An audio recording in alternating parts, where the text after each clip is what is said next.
Alrighty, folks, I think we are good to go. Last week we had a little incident where I stupidly talked for about 4 or 5 minutes without there being audio, so this time we're going to make doubly sure of that. But I think we're okay. So can everyone see and hear me that is currently watching, I should say? Awesome, cool. Thank you very much, Chris, for that. I'm going to make a couple of adjustments here and wait for some more people to hopefully show up, which would be fantastic as I choke to death. Sorry, I kind of made it I made it on time, but I made it by the skin of my teeth. All right, so for those of you who are interested in, curious about what the hell we are doing here, this is our weekly Q&A at Board Game Brawl. My name is Nick, and we just basically, I answer questions. The royal we answer questions, where I just, anything you want, really. Board game related, of course. Board game media related, of course. I will talk about anything else, really, that people want to bring up, even if people get mad at me for talking about certain topics. But I'm sure that will happen. Alrighty, so let's go ahead and get right into it. Well, okay, channel news. Not really much to report. I didn't have a lot going on this week with the channel, but next week should be a little bit busier. I definitely have about 4 or 5 reviews planned, will happen. Not sure when it's going to happen all over the course of the day. Tomorrow, I do want to get a lot of reviews done, but I also have to do my taxes. So, of course, I wait till the last minute. That's just in my nature. So we'll see how much I'm actually able to get done on the video front, well, as long as other stuff that I have to do. But I am planning on doing Mercs Recon, the Valeria Card Kingdoms, the new Cartoon Network deck building crisis or something from Cryptozoic. And I did promise Ninja All-Stars quite a while ago, so I'm going to make a strong effort to get to that. So that's that. Hope I may do a top 10 this week. I guess I'll let that be a little bit of a surprise, what it is. Not a big deal, but I'll try and get that done. I think it's time for another top 10 at this point. I never had any plans to make them regular because there's only a very scant few number of top 10s that interest me. But I should do them a little more regularly, so we'll see how that pans out. Also, the Kingdom Death solo play sessions, whenever I can do it. That's all I can promise. I'm not going to promise any time frame. I want to do it. It's in the works. I'm still sort of making my game look a little bit better. And there's Bugbear, and we'll see how it goes. But I do want to do that. So let's go ahead and get to the questions. No more procrastinating. So, by the way, if your questions got eaten by YouTube, just ask them again. Sometimes it just happens. Greetings from Serbia.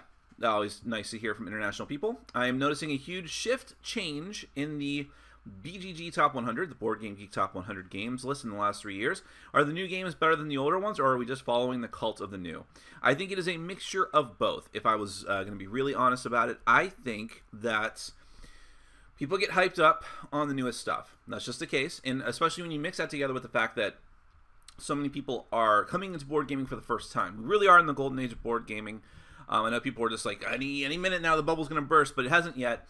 And because of that, a large influx of new gamers are coming in. People from the video game industry, especially because they're doing all these licensed games like Dark Souls and things like that. People from just the general tabletop, too. You know, there's a lot of people who play role-playing games who have zero interest or had zero interest in playing other games other than maybe Munchkin occasionally. But they're getting, like I was, they're getting slowly pulled into this direction. So we have huge influxes of new gamers. And when that happens, the games that are brand new, cult of the new to us who have already been here, these people see them for the first time. And they're like, oh, well, is this, I mean, these are the games that brought me into the hobby. So, of course, they're the ones I rate the highest. They're the best things for me. So you have a lot of new people rating these games on Board Game Geek as well. And that's pushing up the numbers significantly. So I think that's a huge part of why that's happening. But to your other point, though, it is because they're better. And it's not just because, like, oh, those old games are awful. No, it's because of those old games, they're sort of that's that old saying, you know, you're standing on the shoulders of giants, right? It's where there are a lot of games today, including some of my favorite games, wouldn't exist were it not for those older games. but they are somewhat improved versions, at least, for some people and in certain ways. And so when you see something like Pandemic Legacy shoot up to the top, well, it's Pandemic, but it gives you the Pandemic feeling with all of this extra stuff. So that's one reason. Or Caverna the Cave Farmers, which a lot of people, I don't know, I don't think has it surpassed Agricola on the list yet? I think it will if it hasn't already. And that's because a lot of people see it as the improved version of Agricola, and that's a more direct example of what I'm talking about. So it's a mixture of things, but I think it's a pretty interesting topic nevertheless. Here's an inside the inside joke. Nick, what's your take on qualitative easing? While it might ensure inflation doesn't fall below a given target, don't you think the policy of buying, selling short-term government bonds is the better route? Well, I do think that, but you know what I also think? No, I was going to make a stupid noise. But that's a very inside joke. For those of you who are wondering what the hell is with the above question, yeah. Nick, with the Undead Viking joining... What? Oh, okay. Well, I didn't know about this, and I had to read the whole question first before I knew what you were talking about. Nick, what with the Undead Viking, who is Lance Mixter, joining Tasty Minstrel Games, I guess, I'm assuming is what that means, unless it's They Might Be Giants. What is your take on board game media content creators becoming employees for board game publishers? I thought I saw another instance of this past week. Didn't I? Where a reviewer or a commentator joined a company? I can't remember. But I'll continue your question. Also, is it okay for them to continue to do reviews and previews once they become employees, like Lance Mixer supposedly intends on doing? All things being equal, sure. I mean, by the way, I've never met Lance personally. I like him. I respect him. And I appreciate that he does the way he does his reviews. He's very heartfelt in how he does them. All these different things. So. That being said, I don't know, this is the first time I'm hearing about this, so I don't know any excruciating details about this, and I don't know what the circumstances are, so I don't feel fully capable of commenting on this. But listen, I don't think that, I'm very critical of publishers, and I'm always very, very worried and nervous, and I've sort of fancied myself a watchdog when people are about bias in media reviews. But I don't necessarily think that just because you work for a company that means that you're suddenly biased against everything. No, not even close, okay? And I don't think that that's how Lance would be. Having said that, I would be curious if he intends to review Tasty Minstrel products. I can understand doing previews, which I do, which are, I say right out in the front, they're paid commercials. They're just there to advertise someone else's game. You make your own mind about it, and if I ever do a review in the future, it's going to be full and unbiased. I would think he should sort of recuse himself from, not to be too serious about this, but to recuse himself from reviewing Tasty Minstrel Games might be an idea, unless he really intends to be unbiased, and like the first review he puts out for Tasty Minstrel Game is completely slamming it. In which case I'd be like, "Whoa, this dude is gangster. I'm all about this." But that might be bad for his career path. So I don't know that he should do that either. It's a very interesting question, and I think that this is what the reason why I'm always so I wish Lance well. By the way, I congratulate him on because I'm sure. For a lot of us, being more involved with the board gaming industry in some way, shape, or form is sort of a dream, and it looks like he's attaining that, and that's awesome. But one of the reasons why I always am nervous about things like this is because sometimes I think the community works against its own interests, and when we have this really strong community, that community we have taken to be not just fans, but also the publishers, the designers, the distributors. I mean, everyone all together we consider it a community. And when you have so many people like that together whose interests might be opposed to each other, that is where I start to get worried, if that makes any sense. Because I personally see the community, what I want it to be is the fans. And I want to, even if I have to be apart from that a bit, as a media content producer, that's who I'm worried about. That's who I want to protect, is ultimately where I fall on that. But if Lance can do that while maintaining this job, more power to him, I would say.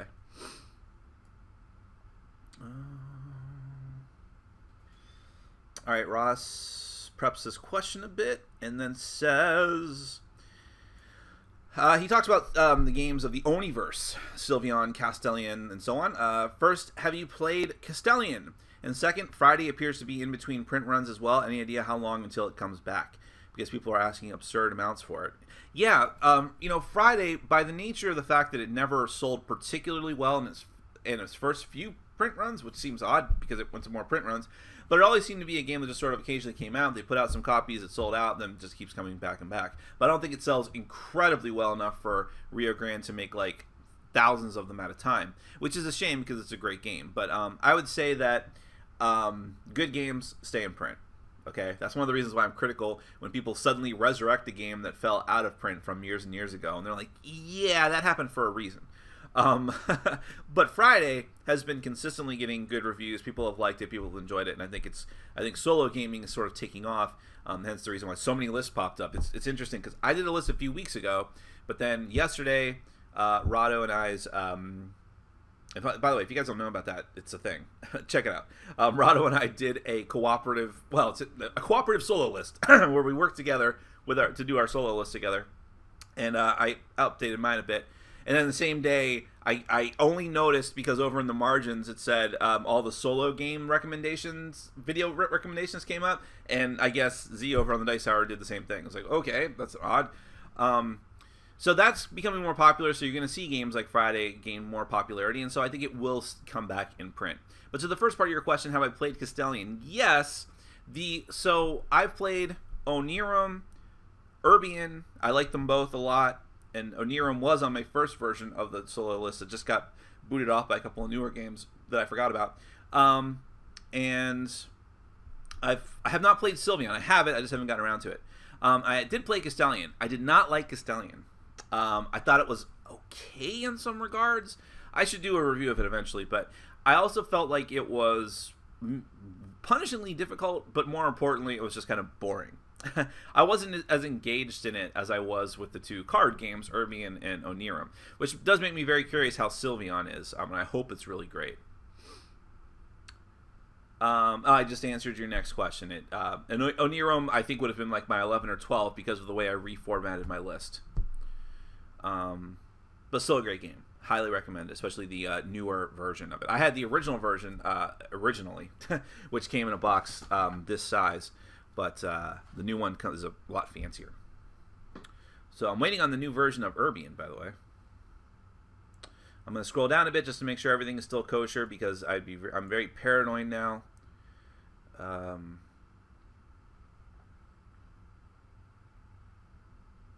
Okay.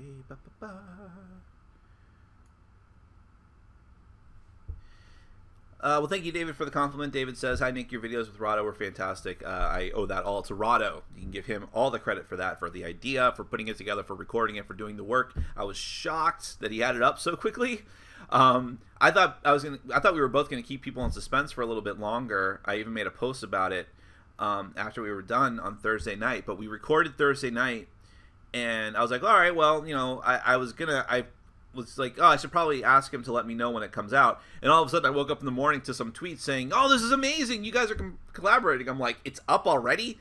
Because because of my work schedule, I don't get home till like 6:45 at night. Okay, I only work like an 8 or 9 hour day, but sometimes 10. But we start later in the day, so I don't get home later at night. And so because I have to take care of Bugbear and I have to get everything set up and I said, well, I really can't record until 8 p.m. Well, 8 p.m. U.S. time is 2 a.m. Malta time, which, for me, I'm a night owl anyways. It doesn't matter. But, I'm sure Rado, as I intend to do when I retire, has a more regular schedule. So it was brutal for him. He even told me he had to take a nap earlier in the day. And so I felt bad about that. And our video was super long. So... which we both enjoyed, and of course is much to our chagrin. However, so because of that, I felt very bad, and I thought, well, he's going to sleep all day. He's just going to sleep all day, and maybe we'll see it in a couple of days. No, he put it out right away, and I was kind of shocked by that, but that's awesome. But to your question, would you consider doing more videos like that with other reviewers, like perhaps Joel Eady? I like Joel, and sure, but I never go out of my way to do it. If people ask me, I'll consider doing it. It's weird. How do I say this? I think because I at times on very tenuous grounds in certain parts of the community, people like me, people hate me. Some people are completely don't even know who I am, which is perfectly understandable. It's something I don't want to broach that often, and I don't want to talk about that often because I don't want to be presumptuous. And I would certainly understand if some people are like wouldn't want to be associated with me just because like huge parts of BGG don't like me. Like Board Game Geek is Rahdo and Joel's territory. They have huge followings there, like surpassing the Dice Tower as far as people who follow them on that particular platform. That's their people, which is great. But a lot of people there hate me. So, which is, another whole other thing, and I'm not complaining about it. But because of that, I can understand why people may not want to do videos with me. And so I'm never presumptuous about that. But Rahdo asked me, and I said, sure, that sounds like a great idea. And of course, we had a tiny bit of stupid history together that we wanted to put behind us and move on from. And I was more than willing to do that. But yeah, it's really interesting. Is because the people who have asked me to do things with them in the past and that I have worked with have always been people that I deeply respect. So, and as was the case with Rahdo, and I know that Rahdo had history, but I would never. And things have probably been said in jest and in heated situations, but the guy has taken a video series that is it's unique and it is him. I mean, I always say that you need to what we are selling here on our channels are ourselves, and he has become this sort of this personality that people are just drawn to like a magnet in the board gaming world. And he's so, as I mentioned in the video, I love how passionate he gets in defending his games and making the case for them, and he's managed to do that wonderfully. So how could you not have respect for that?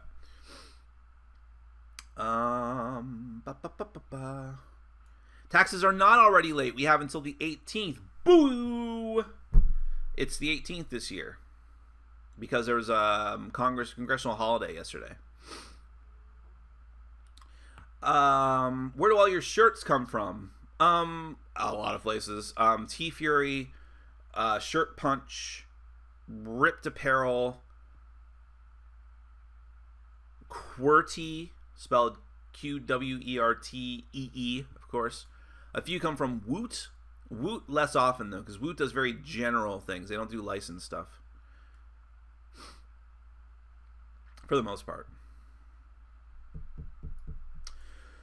What do you think about the new Roman Bones Second Tide by Coolman You're Not on Kickstarter? Do you think the revised rules will be better than the first game? I haven't looked at it. I have no intention of backing it. I didn't like the first game. And, when it really was mostly a coincidence. I was finally getting around to Roman Bones because people kept requesting it, and then I saw, like, as I was actually getting ready to record, that I'm getting an announcement from Coleman You're Not that they're doing another Kickstarter. But I made the decision, like, I'm reviewing this. This is the base game. You can still buy this game at retail. So this is what I'm going to review. And if there are other rules, well, that's fine. But this is the game.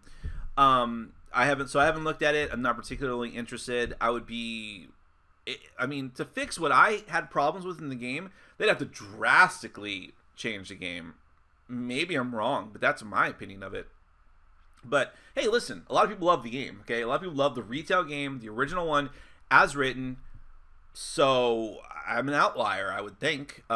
Maybe. Or the rest of the people who think like me aren't really speaking up about it. So if you love the game, back the Kickstarter. Yeah, look at that. Thanks, Chris. I don't understand why YouTube eats the questions, but thanks for being on the lookout.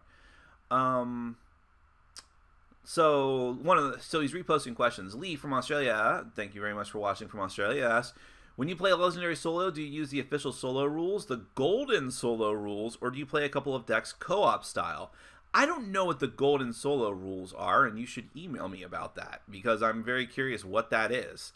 I'm assuming it's on Board Game Geek, but I play the solo rules from the back of the book, which is, I've thought about not doing that, because I like the idea of playing with more heroes. I don't really know why you couldn't just do a solo game with one player as written in the multiplayer rules, because, like, why wouldn't you be able to do that? Huh. I think you would, right? What's the difference? It's just a longer game. I don't know. But I'm curious about what that other thing you said. Do you think the Apocrypha gameplay will be an improvement on the Pathfinder? I'm keen to give Pathfinder a go for solo play, but might hang on for Apocrypha if it's going to be next level Pathfinder. Well, I think it's a couple of things. I think I already, from what I can tell from backing it on Kickstarter, from watching the updates, from hearing Mike Selinker talk about it, it seems way more thematic. It seems way more like the mechanisms are involved with the theme of the game. So that is, in my opinion, an improvement that doesn't necessarily take away from what Pathfinder is, but does improve upon it. But I also think that the theme is very different. The theme is like survival horror or apocalyptic horror, but more along the lines of the World of Darkness, which is what drew me to the game. So for thematic reasons, I suppose, all in all, is why you might consider getting that one instead. But if you are fully fine and happy with the fantasy theme, the Art of Wayne Reynolds, which is, why wouldn't you be? That's amazing.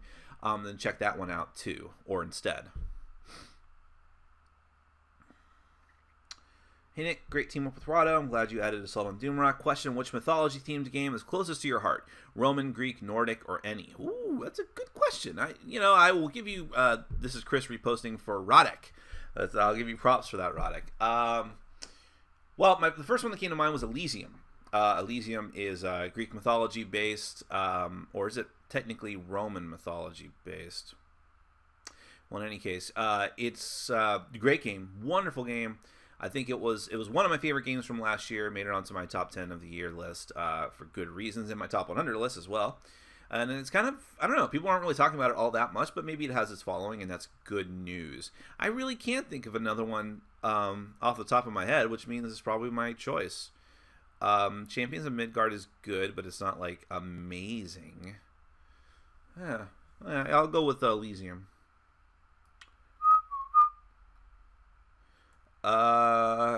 Compulsive board game Brawl viewer Joe had posted earlier. Have you felt your tastes have changed as a gamer? Lately I've been chasing a heavy game high, like 18xx games, Splotter games, D-Mocker. Later games just don't interest me much anymore. Thoughts? Well, that's very interesting, because you're not the only person I've heard say that, especially amongst reviewers.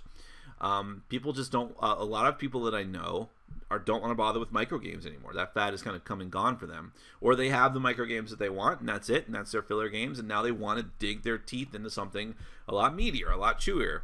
Chewier? But for me personally, this is interesting. This goes to a broader question I've been asking myself lately, as not just a gamer and what I like to play, but as a reviewer as well. And I have found myself just turning down games for review. Not just because my backlog is so immense and embarrassingly behind on that, but because I look at a game and I'm like, I know I'm not going to like that game. Whereas before, so in a sense, I don't think I'm like an omni gamer like I would want to be, or like I used to want to be. I'll see a game and I'll say that is a very derivative party game, or that is a Euro game about trains. I'm almost certain I'm not going to like that game, and or I'm almost certain no one else in my audience is going to care about that game, and I'll avoid it.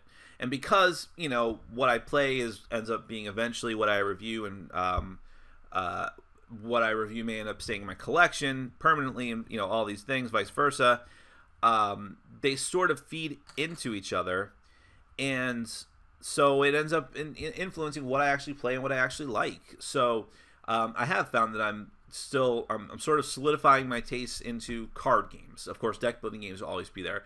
Cooperative games, fantasy games, science fiction games, hidden role deduction games, Ameritrash games in general, Euro games that I think look very interesting, where the components are very nice, where there's something interesting going on with the theme or with different mechanics and mechanisms. So I think my tastes are maybe not changing drastically, because I liked all of these things before, but they're sort of crystallizing, and I'm getting more focus, and these are the games that I'm focusing on, and I've learned to just say no.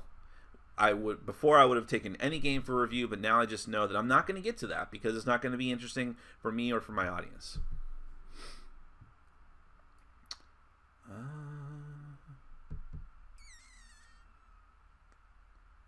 Interesting. Okay. Hey, Nick, have you tried Xenon Profiteer yet? It's a unique deck building game. Sorry, Oh, YouTube. Thank you for ruining what I'm talking about. Here we go. Have you tried Xenon Profiteer yet? It's a unique deck builder where you are trying to trash cards out of your deck, trying to isolate Xenon needed to fulfill contracts. It's a nice twist on it. I've seen the game. Nothing about it grabbed me right away. When I don't hear any, I mean, this is one of the sad facts about games that do get attention and that don't get attention, but I haven't heard much about it. People weren't really talking about it that much. I saw it. It looked kind of like a generic sci-fi game. I didn't even know it was a deck builder. And so I just kind of like, meh. I've got too much. I'm really selective about what games especially when I have to purchase the game.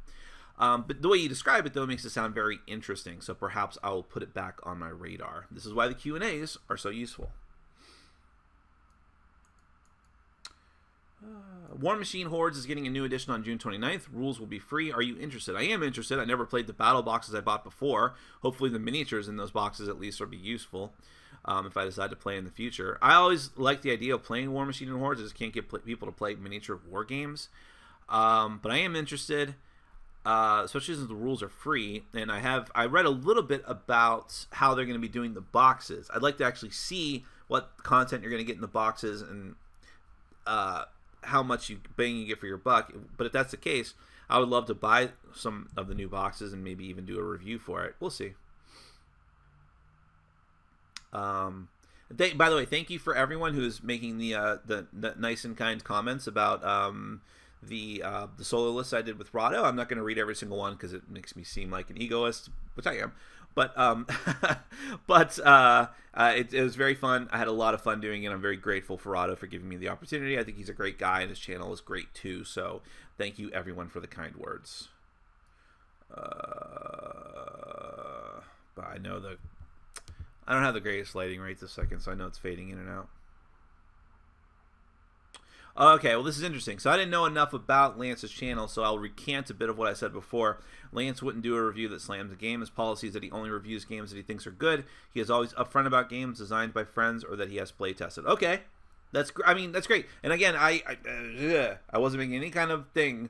I don't know what his policies are. I was just trying to answer the question that someone asked me. What's the weirdest thing you've ever done? Of course, I have a few responses to that I'm not going to say publicly. So don't worry about that, Elizabeth. However, I admire your gumption in asking. And had I been a little bit loopier, a little bit later at night or earlier in the morning, or a little more inebriated, it would have worked. Hi, Nick. Are you ever going to review War of the Ring? Oh boy, I'd really like to. You know, part of me is like, well, if I can't have the collector's edition, I'm not going to settle for the regular one. But part of it is also, it's a big, heavy two-player game. Now, I did get Rebellion played, and I would be shocked. If this game is longer than Rebellion, I would be like, oh my god.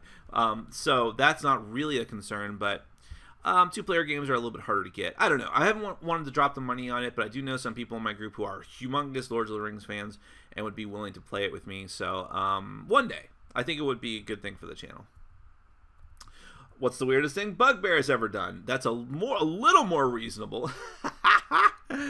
What's the weirdest thing she's ever done? I don't know. Bugbear is a goofball sometimes. She will sometimes just be really silly, like when she wants attention. She'll just roll around on her back for no reason, like, sticking her tongue out. And this is completely out of character for her, and I know she only does it to get my attention. And of course, when something works once for a dog, they will do it over and over again.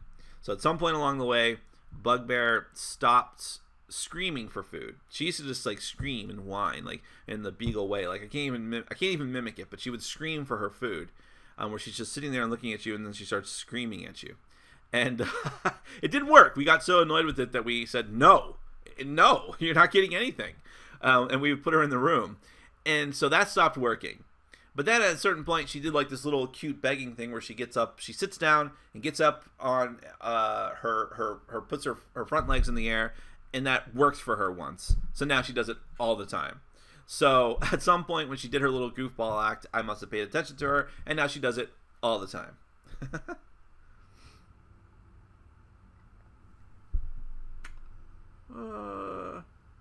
Nick, could you give us some background to the co-op solo list? I think he means by co-op, like I made the mistake before, of working together list. How, why, when? I mean, there's not a lot to it. I'm trying to think of the timeline of events here. I think here's how it happened, okay? So, maybe 2 months ago, maybe a little bit more, maybe a little bit less, I, out of the blue, just messaged Rahdo on Board Game Geek to say, I don't even know what spurred it on. I might have saw some random comment. Someone asked me about Rahdo or something like that, and I was just like, this is so dumb. Why do we even have this thing over some dumb internet argument? Every argument on the internet is dumb. and he's clearly moved on from it. He wasn't even in the wrong to begin with. And any ill feelings I had about what was said on that thread are gone. So why are we even doing this anymore? It's like a self-perpetuating thing. So I just emailed him out of the blue and said, listen, I'm going to apologize. I want to put this behind us. I have a lot of respect for you. It was a dumb thing, and the person I was trying to defend, and that might have been what spurred it on. The person I was trying to defend in that thread that started the whole thing didn't give a shit that I was doing that, so I feel really stupid about it. So with all that being said, can we put this behind us? And he was incredibly willing and obliged to do so. And then, because of that inroad, I think a few weeks later, when he knew that he was going to be down here to record some stuff with the Dice Tower, because we live about 90 minutes apart, he said, hey, I mean, I'd love to get together with you and do a video. And it was going to be something else altogether. It was going to be, well, I think since he already released it, I can say, it was originally going to be top 10 exploration. And I was kind of struggling with that because I'm like, I don't know that I could come up with top 10 exploration, or I'd be really struggling, and my number 8 through 10 wouldn't be that great. So that was the first thing. And then we eventually came to the decision to do the solo list because he was wondering if I'd be interested in that, because I talked about it before. But we were going to do it in person, and it just didn't work out. The timing was all wrong. I'm 90 minutes north of where Vassal's compound is, and from when he was going to be here, he had other stuff to do, and he had a lot of other videos to shoot, so it just didn't work out. So then we decided to do the Hangouts thing, and that's pretty much it. We just worked out on time, and it happened. Hello, Byron from Minnesota. With all the take the money and run stories on Kickstarter, have you ever gotten burned? I personally have not. I've been very fortunate in that regard. Of course, I've been part of Kickstarters that are incredibly delayed. Death Monster. And that's probably the worst thing that's ever happened to me. I'm still waiting on parts of Guardians Chronicles. That's probably the biggest fail, but I'm so not caring about it. I'm not upset about it or mad. So I'm perhaps not a good example of someone who's been burned by Kickstarters. I can't tell you any horror stories, really. That being said, I empathize with the people who have been burned. It sucks. I hate hearing about it. It's why I used to make a big deal about it when I was still doing my Kickstarter updates. Because it's, I mean, this goes back to the community thing, right? You think everyone's got the best intentions, and you're innocent, you're trusting, and you should be, because there's so many wonderful people in the board gaming arena, and then you get burned by people and you suddenly, it's like your innocence is lost a little bit, because you're like, oh, wait a second, board gaming has really shitty people in it too, and shicey people and shady people. And so I'm very sorry when I hear those stories, and I think it's happening again. Someone was telling me about a game called Zero Agents, which I very nearly backed, and I backed out at the last minute, and how they have not posted an update in months, but you can tell when they've logged in. So they've logged in, they've looked at the page, and decided not to post any updates, even though people in the comments are like freaking out. Which clearly, and this has happened before. This is like the script, right? I've seen this before. This happened for the Odin's Ravens Kickstarter, which thankfully was saved. It happened for what's that one with the book? There was a book that a guy ended up burning. That's a whole story, but yeah, it's awful.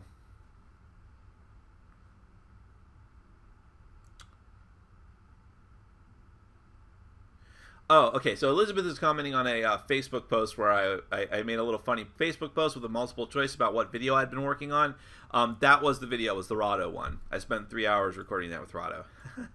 Sorry. I know it would have been a better answer to something else. Thank you, Adam. Have you played The Grizzled by Cool Mini or not? Not only have I played it, I've reviewed it. You can check that out. I thought it was okay. For the most part, I wasn't a huge fan of it. I like the artwork a lot. I like the theme of it a lot, although I think the theme doesn't come through all that well.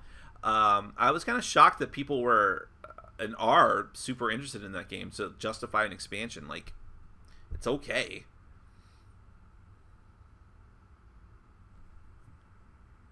Charles, it's okay. This is a weird year.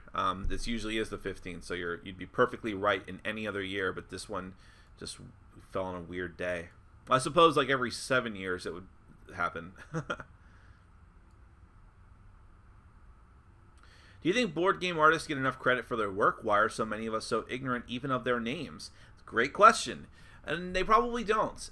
We actually talked about this last week or the week before, probably both, where, no, it was last week.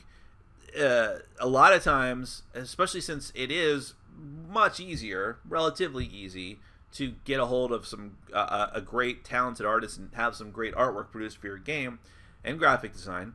And because of that, a lot of times a very mediocre or outright bad game gets more attention than it probably should because the game looks amazing. And that is because of the artist. And it's interesting because a lot of people say, wow, that game has great artwork, and that's all you'll ever hear about it. But rarely do I see a thread saying, wow, that game has great artwork. Who is the artist? Where can I find more of their stuff? Can I buy prints of their stuff? Can I support the artist directly? No one ever says that. I have actually, there's many games in my collection that I've tried to find places where I might be able to purchase the artwork of the game directly. I have asked directly some people that I've really loved their artwork of to do artwork for my channel, but a lot of times when you're talking about very popular artists like Nayade, who has done artwork for Seasons, Shinobi Wata, and so on and so forth, they have way too much going on, and they are very high. I mean, that's their career. I can't afford anyone who does it as their career. I'm more about asking people who do it in their spare time. And by the way, I am looking for an artist again. The person who was doing the art for me turned out to be a disaster to work with them, completely and utterly. And so now I'm looking again. So there's a couple of people who had emailed me about it before, and I kind of put them on the back burner because I still thought that other thing would come through. It didn't, so I will ask them again. But if you or someone you know does very high quality, good artwork, let me know. But yeah, board game artists should get more credit for sure.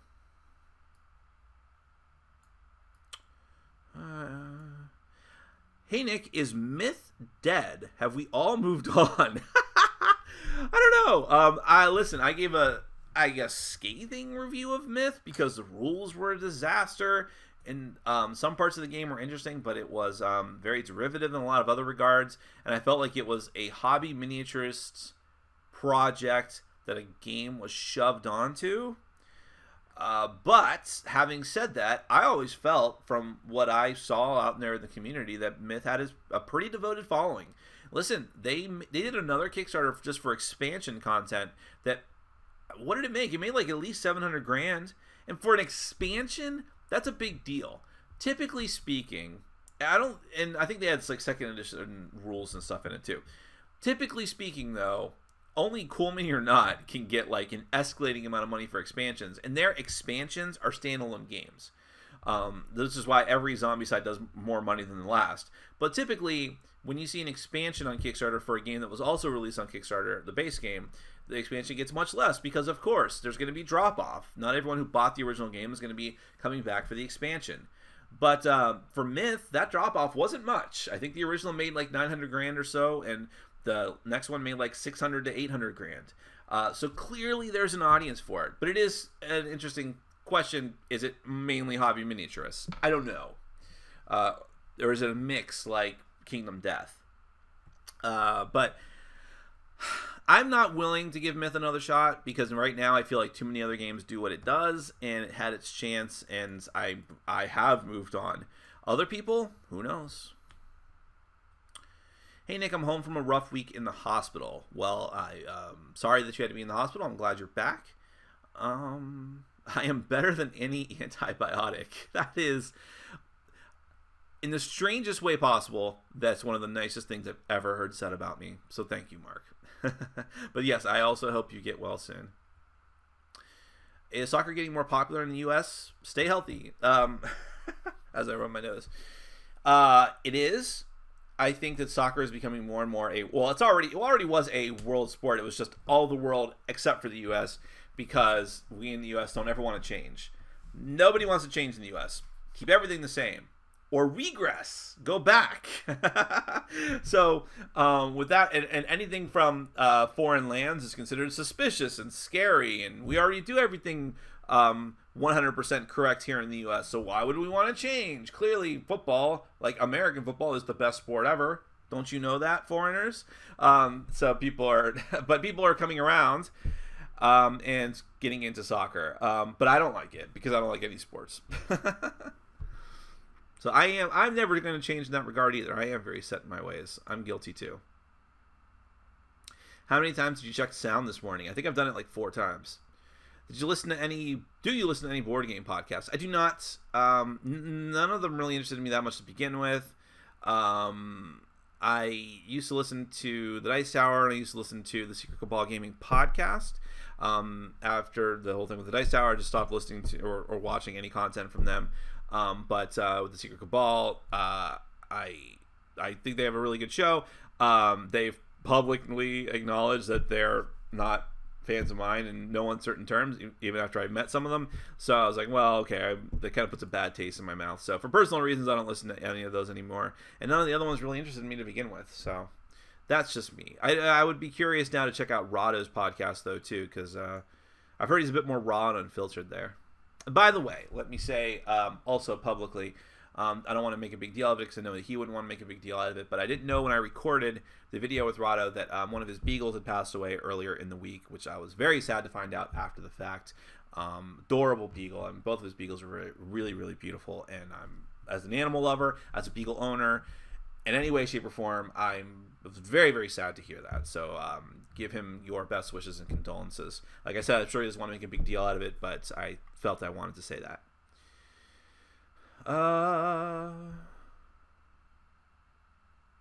Thanks a lot. You have me watching TYT now, the Young Turks. Well, for better or for worse, you're welcome. TYT is incredibly progressive YouTube news network, but they're also very funny and very charming people and very entertaining for me to watch on my weeknights. Did you get anything other than free publicity from your work on the Dice Tower? Nope. Well, okay, that's not 100% true. I got into the Dice Tower Con for free. I was able to stay with someone associated with the Dice Tower, and so got a big discount on that at Dice Tower Con. And while I was there, I got like some gift certificates for helping to man the camera a couple times. I want to be legit about this.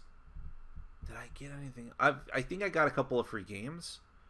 I got like a free copy of Nothing Personal. But other than that, like, I was never paid for my work. I was never reimbursed. And by the way, I'm not complaining.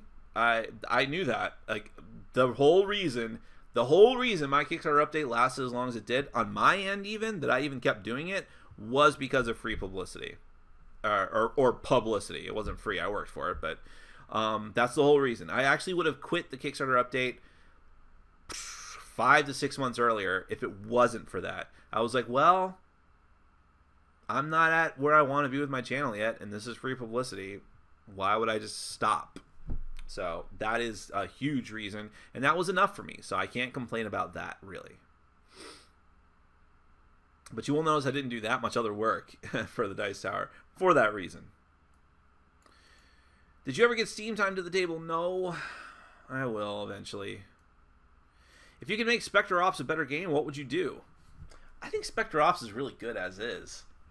What would I do to make it better? I I like the idea of the 5-player game. Is it 5 or 6 players? Whatever the max players is.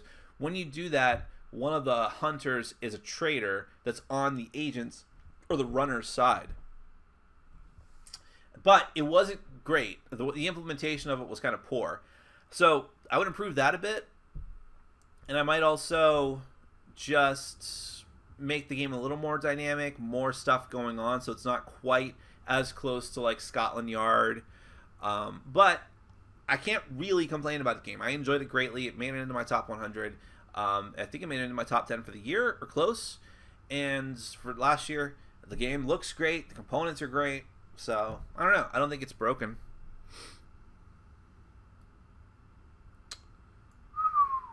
Have you played the Full Metal Alchemist games from Square Enix? No. Not really interested in that. I played some anime-based games a long time ago, and they weren't great for me. So, I just didn't want to bother, I guess. And I'm not sure, were they ever released in the US? I also didn't want to bother working that hard for it if they weren't. What kind or style of artwork are you looking for? It's like what that old, I think it was someone from the House of Representatives said a long time ago. I think it was back in the 80s. I don't know what pornography, I can't tell you what pornography is, but I know it when I see it. So I can't tell you what artwork I want for my channel, but I'll know it when I see it. No, I have a very specific vision for what I want. I have very specific artwork needs and very specific things that I want to do. And it's cartoony, but not too cartoony. It needs to be high quality. I'm not interested in using any kind of meeples in my artwork. I kind of hate meeples. I'm sorry. Meeples, I know, are unnecessary evil for a lot of games. But, like, for instance, and let's talk about Champions of Midgard, because I talked about that. I mentioned it earlier. Champions of Midgard uses meeples. It's the biggest problem with that game. I didn't say it in my review. I feel that way now in hindsight. The meeples detract from that game a lot. And I'm just so sick of meeple culture. Everything is meeples. There's so many meeple things are named after meeples. And I'm not coming down on people that do that. I'm just saying, for me, it's a bit annoying. And there's Meeple Source. Get custom meeples. Flood all of your games with meeples. Replace all the meeples with other meeples and better meeples. And hasn't worked for me. So I want to avoid those tropes. I might use some Kickstarter, or board gaming items in the artwork, but not necessarily. But other than that, I just have a very specific idea in mind of what I want, and I can't really tell you what it is because I can't enunciate it well or vocalize it. But I always tell people, if you want to submit artwork to me, send me examples, then I'll tell you politely whether it works or not.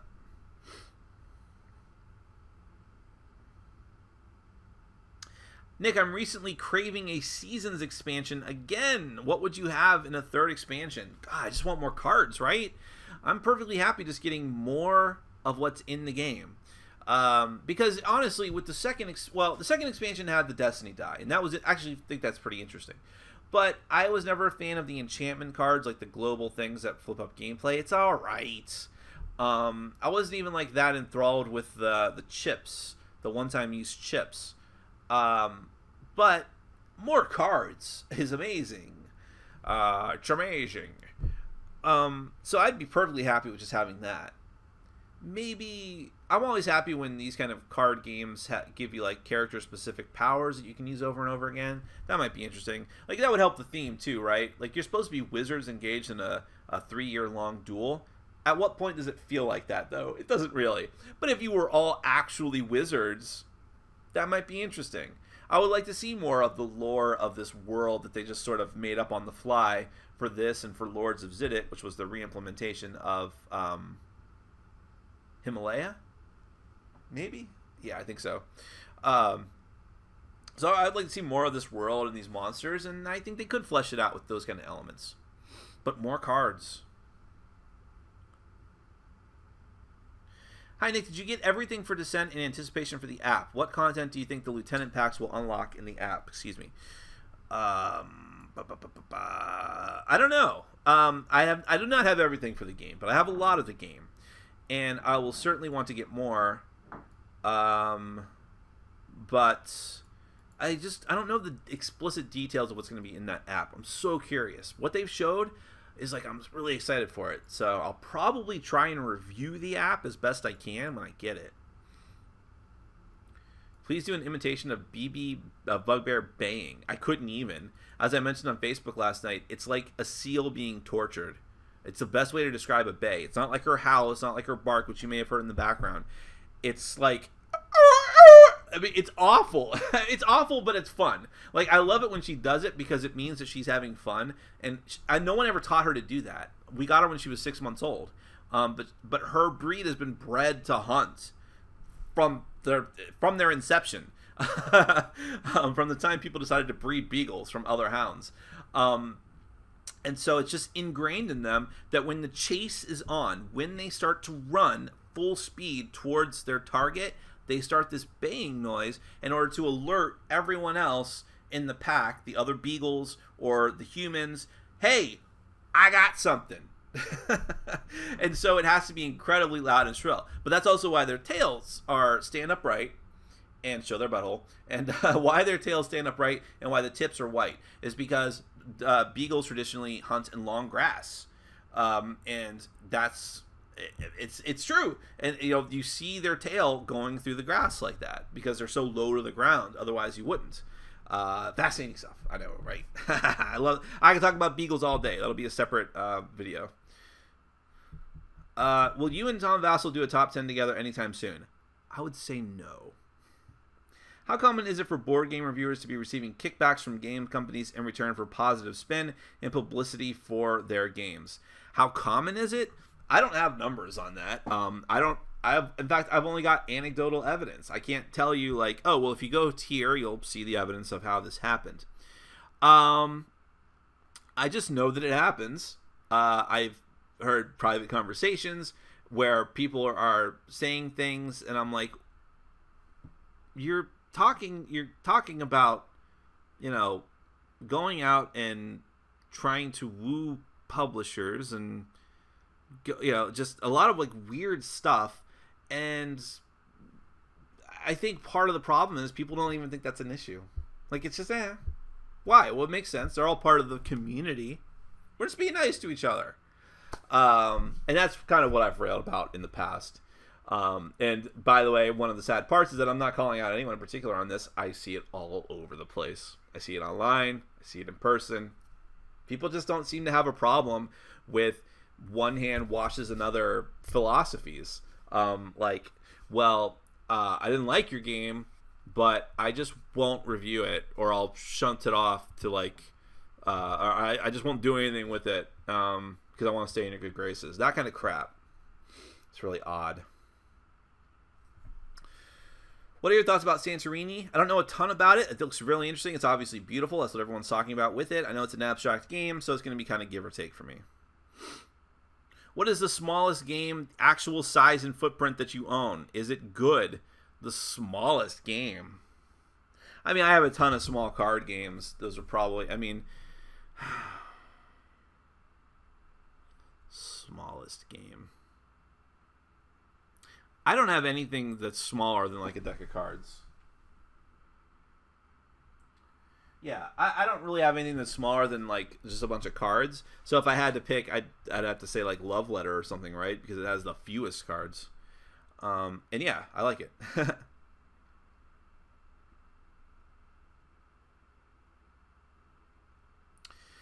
I'm also going to Japan in a few weeks, and I'm definitely going to drop by the Yellow Submarine, which is a board game shop in Shinjuku. I would love some obscure Japanese titles for me to pick up. Well, you should take a look at on Board Game Geek. Eric Martin has just compiled a list for the Tokyo Game Market, and some of those games might be available already. But in addition to that, look at last year's and get some ideas. I got a ton that I haven't bothered to review and yet, so I wish I had, then I could give you more ideas. But I did make an Asian games list. You can go ahead and check that out and see the ones that I've given positive reviews to, or ones I've given negative reviews to, but you disagree with me, it's fine. And see what's there, because you might find some ideas, for sure. Have you thought about building a what?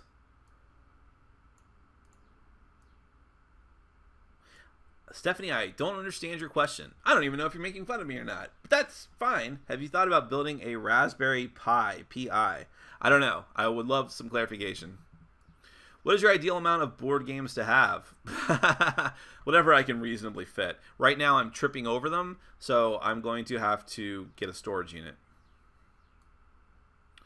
Update us. We've got about 5 minutes left, by the way, because I was on time today.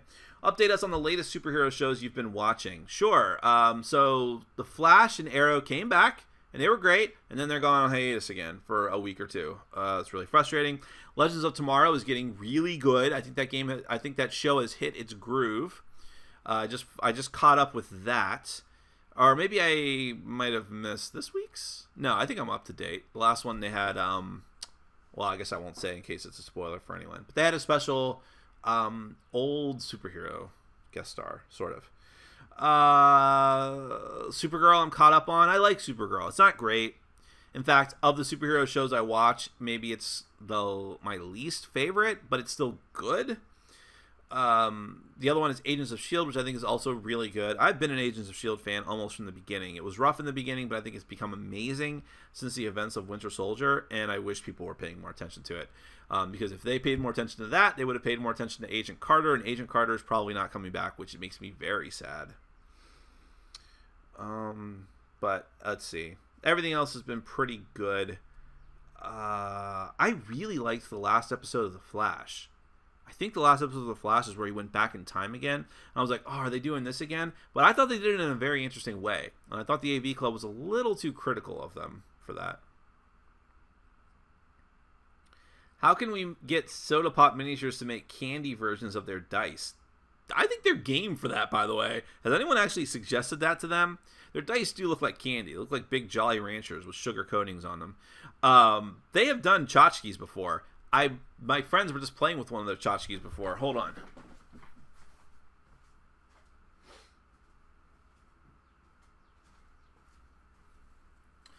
Check it out. This is let me go to my other feed. This is the Mimic. The thing with the tongue, yes, that I've always asked about. And ta-da! It's a flash drive. And I had to have it when I saw them post it.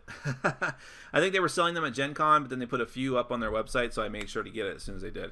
Along with some shirts, which is why I have the green Crystalia shirt and the one that says, "We can do it," in yellow. So they're down for making tchotchkes. I wish I could. I wasn't a fan of the game yet, but they had a first edition Super Dungeon Explorer t-shirt. I wish I could get it. I might try to reproduce the artwork and make my own shirt out of it if I can. I would need a high quality image though, and I don't think I can get that. But yeah, just ask them, because I'm sure they'd be like, "Oh, that's a fantastic idea." Do you enjoy any casino gambling style games, poker, slots, blackjack, etc.? I do not gamble. I like blackjack just fine, which is kind of the reason I like pairs, which is kind of like a weird version of blackjack. But I've never had the inclination to gamble. Now, I've never actually done it in real life, so I'm kind of scared of that. Like, what if I have the gambling bug and I just don't know it, and I start gambling one day and I never stop? Like, I don't have any other addictions really other than shitty food and board games, so a Magic Puzzle Quest. By the way, I wrote like a 4-paragraph rant on Magic Puzzle Quest yesterday, and when I got done with it, I said, I wouldn't do this for anything else. I don't even do this for board games I like. I probably have a problem. I probably am a full-on addict for Magic Puzzle Quest. But yeah, I don't have any like real dangerous addictions, so I'm scared that gambling might be the one. What would you replace meeples with? I don't know. I'm not saying to replace them. I just don't understand why meeples have become like the obsession. But I don't know. Cylinders. By the way, I quoted you in a market research paper on the board game scene, and maybe your contribution pushed it to that A+. I guarantee you I am responsible for the plus. No, no, but that's very interesting, Angela. Thank you. What are some games that you like that have simplistic rules and have heavy strategy? I can make a strong argument that Star Wars Rebellion has pretty simple rules when you actually play it, when you get down to it. There's a lot of exceptions, but what you actually do turn to turn is very simple, but it's really strategic. So that's a primary example I can think of from the recent past. Okay, Ravens of 3 Saharashi is a small game, but there's more cards in it, and it takes up a ton of table space. What is your favorite game regarding the components, durability, quality, etc.? Oh, I don't know. There's a lot that could do that. I think that any Cool Mini or Not or Soda Pop Miniatures game has high quality miniatures that look really good, that don't break or bust, and all the other stuff that comes in the box, like tiles and stuff, is all really high quality too, and cards. So I think they're pretty reliable about that. Fantasy Flight, slightly less, but still also very good. So a game like Imperial Assault has really amazing components. All right, we got to wrap it up, guys. I'm very sorry about that. I don't want to go. I want to try to stick to a consistent time, but let me see.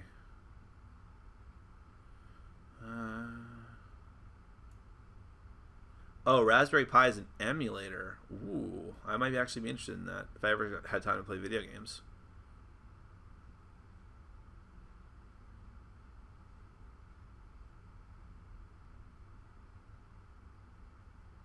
Oh, I caught up. Awesome.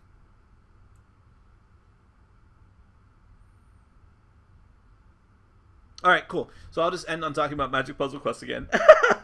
Because as Matt Ash points out, there is a new expansion soon. Yes, the update should be coming out early next week, and I'm excited. I'm still wishing they would change some things about the set. The game still has some issues. I would still recommend it to anyone, but the AI needs to be better. I hate how they're like nerfing some cards, and I'm like, you don't need to nerf the cards. Fix the AI, and then it's not an issue anymore. But if you want to do that, it's fine. I wish, but the biggest problem Magic Puzzle Quest has is this. The reason why so many of us continue to play the game day by day is because of this thing called Quick Battles. And Quick Battles, there's a leaderboard that it's regional, right? So they have regional leaderboards. I assume the U.S. has one for everybody. But I might be wrong on that. Maybe it is regional by areas of a country as well. But definitely by country they have them.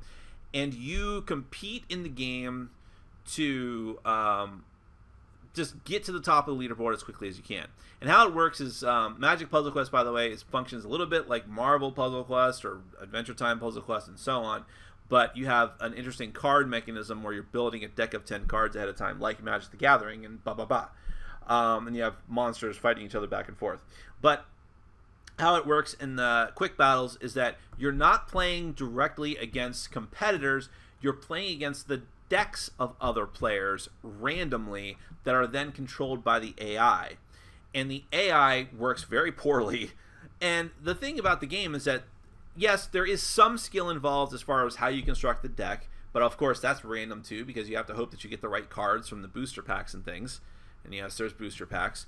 So that's a bit random, but it takes a little bit of skill to construct your deck, and you definitely need to have some skill to be like, okay, how should I match this? How should I look for matches and the gems and all that stuff, right? And how do I put which cards where and move my queue around? So there is skill involved there, right? But when you get to a certain amount of experience, skill becomes meaningless, and it becomes a grind.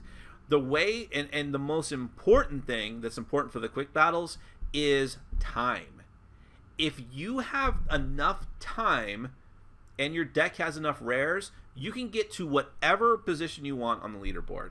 And the higher you up on the leaderboard, the more rewards that you get. And those rewards are the only way that you're really reliably going to get the mythic cards, which are the hardest cards to get.